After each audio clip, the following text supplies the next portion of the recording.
Bonjour à toutes et à tous, bienvenue sur Branché TV. Vous êtes près de 250 à nous suivre ce soir sur cette émission dédiée aux recommandations sur l'antibioprophylaxie, une recommandation importante qui a fait participer l'ensemble des sociétés savantes concernées, anesthésistes et chirurgiens et interventionnels.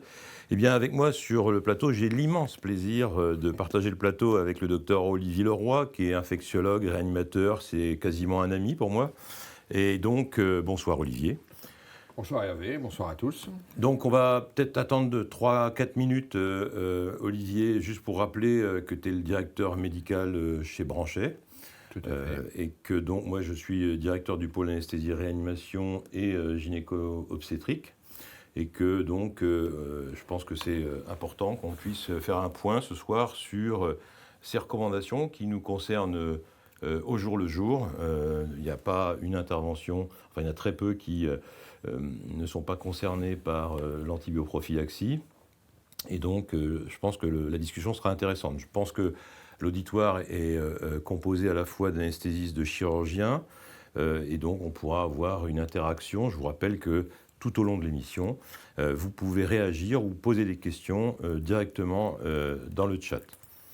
Donc, on va s'aider d'un certain nombre de petites vignettes cliniques pour argumenter notre propos. On n'ira évidemment pas dans le détail de toutes les recommandations parce que c'est impossible, ça nous prendrait quelques jours. Et donc, on va aller à la fois ce qui prête à discussion, ce qui pose un certain nombre d'interrogations qu'on a entendues soit sur le site de l'ASFAR, soit par les collègues chirurgiens, orthopédistes, pour ne pas citer cette spécialité. Et donc, on sera ravis d'échanger avec vous. Donc, n'oubliez pas le chat qui est à votre disposition. Voilà, Olivier, quoi d'autre à rajouter sur ces recommandations ? Alors je crois qu'elles apportent, c'est un réel progrès parce qu'elles apportent beaucoup de réponses à des questions qui étaient soulevées à la suite des précédentes recommandations. Par exemple, la question du timing, il y avait certaines incertitudes autour des 30 minutes avant, après, à cheval, enfin c'était très compliqué. Sur les doses des antibiotiques, enfin des céphalosporines en particulier, avec l'histoire de ce BMI, et puis après ce BMI et ce poids, et donc où est-ce qu'on en est. Régler une bonne fois pour toutes le nombre de doses de l'antibioprophylaxie, ça je pense que c'est important, et un certain nombre de situations, en particulier dans une spécialité qui est la médecine et la chirurgie esthétique, où avant c'était assez flou. Maintenant, c'est très précis et je pense que c'est un réel progrès. Et je pense sincèrement que ces recommandations apportent beaucoup de réponses aux questions que se posaient les chirurgiens et les anesthésistes. Donc, ce sont pour moi de bonnes recommandations. Et tout est toujours améliorable, on est toujours d'accord. Mais globalement, c'est un réel progrès. Oui, je tiens à dire que pour avoir été au conseil d'administration de l'ASFAR, ces recommandations évoluent avec les réflexions des uns et des autres, donc ce n'est pas des choses qui sont figées. Ça, c'est un premier point. Et le deuxième point, c'est qu'on va s'apercevoir finalement, avec un certain nombre de nouvelles recommandations, qu'un certain nombre d'entre vous ont été épinglés, entre guillemets, au cours d'expertise sur des sujets qui n'ont plus cours avec ces nouvelles recommandations. Tout à fait. Donc, on donnera quelques exemples. Oui. On verra quelques exemples. Bon, il est 19h30, je pense que normalement tout le monde est connecté. Je te propose, Olivier, de commencer cette Web TV. Merci Hervé. Je t'en prie. Voilà, donc comme l'a dit Hervé, je suis directeur médical de Branchet. Ça c'est Lille fin janvier, c'était très beau. Maintenant c'est la pluie, c'est un peu différent, mais voilà. Donc tout d'abord pour vous montrer que ces recommandations formalisées d'experts, comme ça s'appelle, émanent d'un grand nombre de sociétés savantes. C'est-à-dire que, comme l'a dit Hervé, il n'y a pas que les anesthésistes ou les infectiologues. La grande majorité des sociétés savantes de chirurgie françaises ont participé à l'élaboration de ces recommandations. Alors, exemple de recommandations un petit peu floues des années précédentes. Hein. Donc, un patient 105 kg, 1m72, donc avec un IMC borderline, hein, 35,5, qui a un pontage fémoro-poplité, avec une antibio-prophylaxie par céphalosporine, donc ça c'est bon, mais 2 grammes, c'est peut-être pas bon. 8h45 pour une incision à 9h05, donc 20 minutes avant. Et donc, ce dossier a eu beaucoup de mal auprès des experts qui ont dit que la dose n'était pas bonne et que le timing n'était pas bon, parce que 20 minutes, c'est trop tôt ou trop tard. Enfin, il faut le faire à distance, donc c'était très compliqué. Donc, vous verrez, on apporte des réponses à ces questions. Alors, tout d'abord, une précision. Hein, donc, ce référentiel ne rentre pas dans la discussion de qu'est-ce qu'est un patient allergique. Il ne veut pas rentrer là-dedans. Je pense qu'il y a un travail qui est fait par plusieurs sociétés savantes qui ne va pas tarder à sortir sur ces définitions, mais donc ce n'est pas le propos de cette recommandation. Il faut simplement savoir que si un patient est considéré comme allergique, il faudra utiliser un deuxième choix, et ce deuxième choix est un choix moins bon.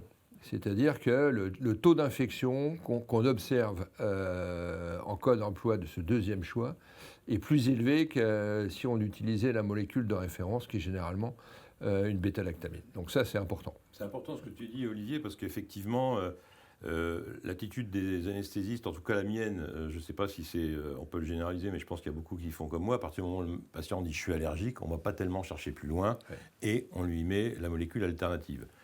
Maintenant qu'on sait qu'effectivement, il y a une conséquence en termes d'infection post-opératoire, même si le delta n'est pas forcément, mais il est significatif, semble-t-il, quand même, il faut probablement pousser un peu les investigations un peu plus loin que l'interrogatoire simple. Alors, comment, on n'en sait rien, on verra probablement avec ceux qui font les recommandations sur l'allergie. Michel Mertès aura l'occasion d'en reparler avec vous, mais je pense qu'il faudra un petit peu changer d'attitude. Oui, je pense qu'il faudra essayer de mieux catégoriser l'allergie, à quelle molécule, quand, par rapport à la situation présente, par rapport à la chirurgie envisagée, quel type de réaction. Donc je pense que ça, c'est très très important. La deuxième chose, donc, ce sont des recommandations, hein, donc elles ne sont pas là pour remplacer, balayer tout ce qui a été fait auparavant dans un grand nombre d'établissements. Et donc il est possible d'imaginer que ces recommandations puissent être modifiées par un certain nombre d'équipes parce que leur écologie bactérienne ou leur patientèle est différente de celle des autres et ils doivent donc s'adapter. Il faut simplement savoir, donc réflexion un petit peu médico-légale, hein, ces recommandations sont classées, ça c'est quelque chose de nouveau, hein, en grade 1, c'est-à-dire de 1 à avis d'expert. Avis d'expert, c'est un certain nombre de gens qui sont compétents sur le sujet se sont mis d'accord. Maintenant, ils n'ont pas la science infuse, il n'y a pas beaucoup de données scientifiques. Et éventuellement, si vous pensez que ce n'est pas bon, vous pouvez peut-être penser différemment. Si c'est une recommandation de grade 1, c'est généralement scientifiquement rigoureux, avec beaucoup de data pour dire qu'il faut ou qu'il ne faut pas faire. Et donc, si vous dérogez à cette recommandation, c'est un peu plus difficile, je pense, de défendre, parce qu'il faut vraiment beaucoup d'arguments. Donc ça, c'est important, je pense également, je me permets de souligner ce point-là, c'est-à-dire que les choses peuvent évoluer essentiellement sur les avis d'experts, mais avec des arguments, c'est-à-dire qu'on ne peut pas simplement dire « nous, on a décidé à la clinique de modifier les choses sans avoir une explication derrière, écologique, particulière à l'établissement, éventuellement la littérature qui a été modifiée récemment ». Et ça, c'est donc quelque chose d'important. Juste pour rappel, on en parlera plus tard, mais la recommandation sur les gametoplasties, c'est un avis d'expert. Donc ça peut évoluer. C'est pour ça qu'on insiste sur le fait que les choses ne sont jamais figées, surtout sur ces recommandations dont le niveau de preuve est relativement faible.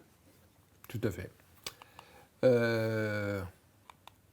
Alors, les experts ont tout d'abord répondu à 5 questions Quand faut-il administrer de l'antibioprophylaxie par rapport à l'incision, à l'acte, à la pose du garrot?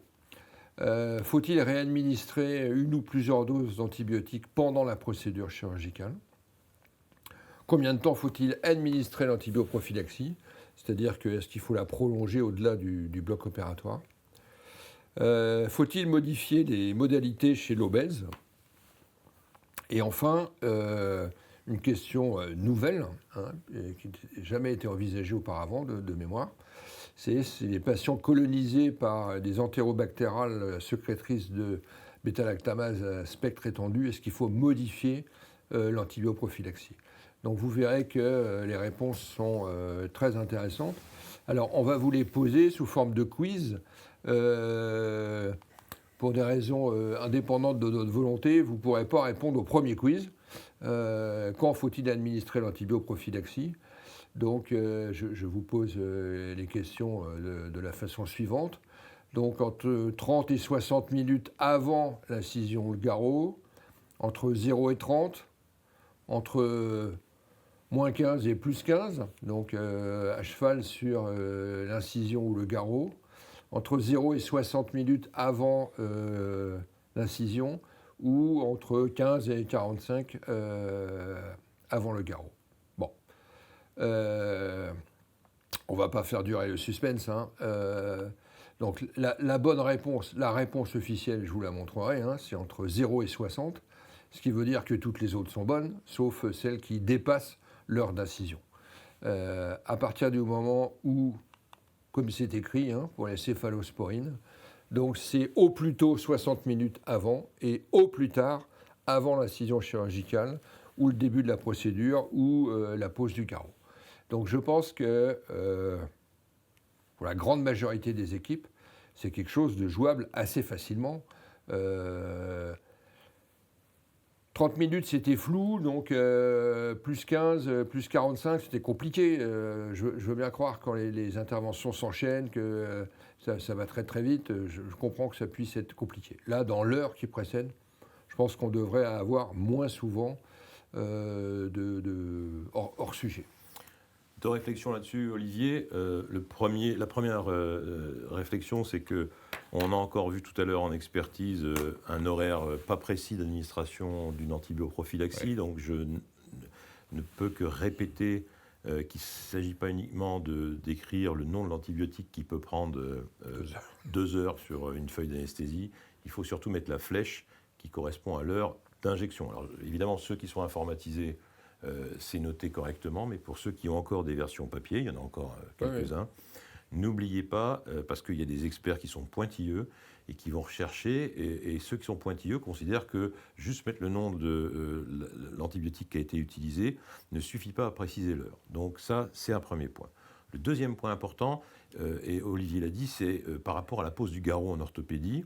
Je ne suis pas sûr que ce soit précisé dans les recommandations, mais c'est important de considérer que ça peut être le garrot. On espère qu'il n'est pas gonflé trop longtemps avant l'incision, mais il peut arriver que pour des raisons XY, que ce soit un peu plus long que prévu. Ouais. Et c'est l'heure du garrot qu'il faut prendre comme timing qui équivaut à l'incision pour les autres interventions sans garrot. On est d'accord avec ça ? Oui, une fois que le garrot est posé, il n'y a plus rien qui va en aval. Donc il ne se passera plus, ça ne passera plus. Donc c'est dans l'heure qui précède la pose du garrot. Voilà. Et après, il ne faut pas trop tarder pour, bien évidemment, la réalisation de l'acte. Alors, concernant l'avant-co, donc on a eu au cours des dernières années pas mal de modifications. 30 mg kg, 20 mg kg sur 1 heure, sur 2 heures. Bon. Donc là, on est arrivé à 20 mg kg sur 1 heure, ce qui peut dépasser chez le patient assez rond la dose d'1 gramme. D'habitude, on dit 1 gramme heure. Donc là, on va rapidement dépasser 1 gramme heure, mais bon, voilà, c'est pas précisé plus. Donc à débuter au plus tôt 60 minutes et au plus tard 30 minutes, ce qui vous donne donc les deux schémas d'en dessous. Comme l'administration doit durer 1 heure, Si vous débutez au plus tôt 60 minutes, c'est de moins 60 à 0. Et si vous débutez 30 minutes, ça vous fait dépasser un petit peu l'incision. Mais on considère que la concentration tissulaire obtenue par déjà les 30 premières minutes de perfusion est cohérente pour apporter une prophylaxie. Bon, voilà. Il n'y a pas de précision sur la dose maximale à ne pas dépasser. Ou en tout cas, je n'ai pas trouvé. Peut-être ça sera précisé à un moment ou à un autre, mais dans l'immédiat, on en est à 20 mg kilo. Voilà. Parce que les précédentes recommandations, Olivier, on avait un cut-off à 2 grammes, c'est ça? Ou comment ça se passait? Oui, c'était 20 mg kilo sur 120 minutes sans dépasser 2 grammes. Bon, peut-être, c'est peut-être précisé dans le texte long, je ne crois pas qu'on l'ait vu, mais si c'est important, ça sera sûrement précisé ultérieurement. D'accord. Ouais, voilà. Ok. Alors, est-ce qu'il faut réadministrer une ou plusieurs nouvelles doses d'antibioprophylaxie au cours de procédure? Et si oui, quand? Donc, les propositions sont les suivantes. Alors, je lance le quiz, voilà. Voilà, donc toutes les 2 heures pour la céfazoline, toutes les 4 heures pour la céfazoline, toutes les 2 heures pour le céfuroxime, toutes les 8 heures pour la vanco et toutes les 4 heures pour la clindamycine. Donc voilà, le vote est ouvert.